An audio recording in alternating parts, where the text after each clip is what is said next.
So guys, hello YouTube. We just got the Season 3 blog post announcement and a trailer here that I'm going to have linked here in the description, but I'm also going to go through it now. There's a lot of really cool stuff in there. We just read through it live on stream, so chat is here too. And I'm just going to give like a little overview. If you want to read up everything, then yeah, I recommend just go check it out. But there are some pretty juicy details already about the season theme, which looks really amazing in my opinion, and a bunch of really cool quality of life stuff. So what you need to know is the season is called the Season of the Construct, and we are gonna have some vaults to explore that are filled with these mechanical beings, mechanical constructs made by Sultan Cool himself. So you're gonna have these little guys that you can also acquire as a companion, and you can actually beef them up with like different skills and support skills, a bit like the PoE skill system with tuning stones and governing stones that you can find. And well, we have some screenshots here. So this is the interface. We have like 2 skills there, and then you have like a bunch of these different skill supports basically to change how they work and what they do and what kind of buffs they give. Seems really cool. There's an entire list of all of the stones in the blog post as well, but there's no numbers, so we don't really know, like, how strong they will be and exactly, how good they will be or what kind of meta we're gonna have. But I think it's a really interesting system. So that's something I'm looking forward to. Here are some of the new monsters. So it's gonna be an entirely new monster family they created for this, the constructs that they're gonna find in this vault. And this vault is basically like a new type of nightmare dungeon that's gonna have sigils. And it's gonna have like these constructs and environmental hazards. Like, in the trailer there was like some fire and some traps going off. So I'm gonna show that a little bit here. Here's like the trailer that that shows that it's like a cinematic trailer, it is. But it does show, some stuff here with like, people getting trapped in like, darts and fire and this kind of stuff. So this is probably what you can expect here. And as long as you get through the vault, you actually get extra rewards. So the less you get hit by these traps, the more rewards you get at the end. This is how it sounds. There's going to be like some kind of stacks that you start with at the start of the run. And the more you get hit, the more you lose those stacks and your rewards diminish, basically. So that is the season. I think that looks really cool, so I'm excited to play that. And apparently it's also going to be like maybe outdoor dungeons or outdoor vaults you can find, and then you go in there and you can find them outside in the world as well, not just from crafting those sigils. At least that's what I understood here. So really cool stuff. And there's a bunch of quality of life stuff in there as well, which is down here. So first of all, if you haven't seen that yet, Hell Tides are going to be near permanent with a 55-minute uptime and a 5-minute downtime, so you can like basically constantly farm it if you want. They didn't say if there's going to be like improvements to how Hell Tides work, or if they're going to be more interesting or something, but I assume there's going to be updates to that as well. Then pretty big surprise here, the WASD movement is coming.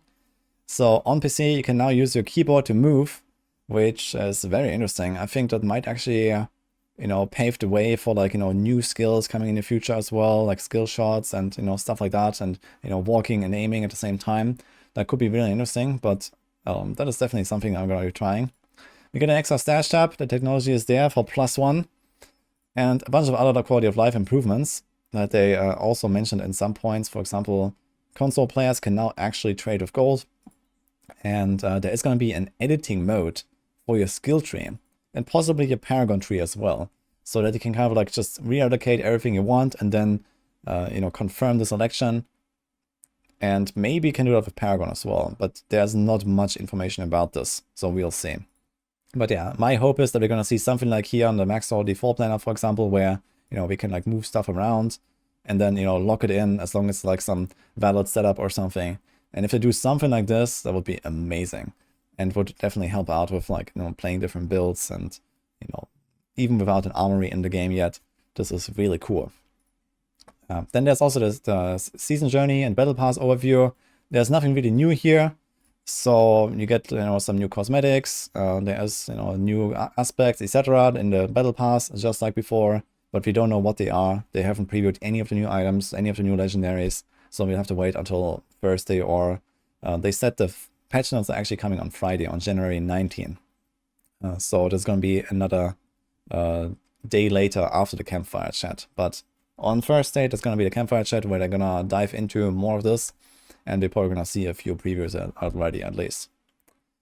Yeah, did I miss anything, guys? Is there anything else that is important to mention here? Yeah, we have all of the different abilities here. TLDR, basically for the construct abilities, I would say. A lot of like different types of like spells and attacks that may or may not do any kind of damage. And then a few like supporting skills, like there's a barrier that you can get and stuff like that. And those tuning stones, they're also, you know, they can increase the size of the AoE, they can hit more targets, more projectiles. Basically all you know from like PoE if you have played that. It's very, very similar. And different kinds of dots you can put on the targets, different kind of like debuffs. So it sounds kind of like they're gonna be there to like debuff enemies and buff you. And I'm not really trusting them to deal any damage in the late game, but maybe they do. So we'll see. Yeah, that's pretty much it for the blog post here. So yeah, I think we could cover pretty much everything in like a TLDR. As I said, I have it linked, so go check it out and read it for yourself if you want to see the full trailer and all of the stones. Oh yeah, right, the leaderboards. Okay, last thing. Yeah, this is something I glanced over. So leaderboards with the gauntlet is not coming on launch. So this is sometime later and it's going to be detailed in another blog, they say. So we'll see. But I guess it will at least allow us to, you know, gear up, get ready for leaderboards and have a bit more of an even playing field, even, you know, for more casual players. So that sounds really cool, actually, on that end, at least, for the overall competition. But yeah, we'll see how it works out. Yeah, I forgot about the leaderboards because they're actually not coming at launch. So we have to wait. Either way, I'm also excited for the Gauntlet. So I've played that on when I was at BlizzCon already. And it's going to be pretty interesting competitive mode, I think. A little bit like Challenge Rifts in Diablo 3, but with your own build. So that could be pretty fun. And looking at what Upper 12Z has done, you know, a lot of people are actually like here on the Maxwell leaderboards submitting their runs. And if you actually have like official in-game leaderboards, I think it's going to be a lot more fun and a lot more fair. So let's see. PC Gamer has an article of extra info. Can you link that? Is there anything else? You know, seasonal items, don't fret, they can't die. So they can taunt, but they can't die. Senior manager of game design Daniel Changa said in a group interview. It will scale with your character's power. So the Seneschal can't die, and it will scale with your character's power. But I still don't really trust that, you know? Like if you look at skeleton minions scaling with your character's power, yeah, we'll see. You wanted to avoid a situation where you basically upgrade to the point where your Seneschal is useless. Okay, maybe they actually make it worthwhile. But I kind of don't trust the skeletons, at least. I don't think that's gonna be fixed. Let's see. We'll have several features. Seasonal hub area called the Gate Hall with windows and portals. Oh, that is the Gate Hall.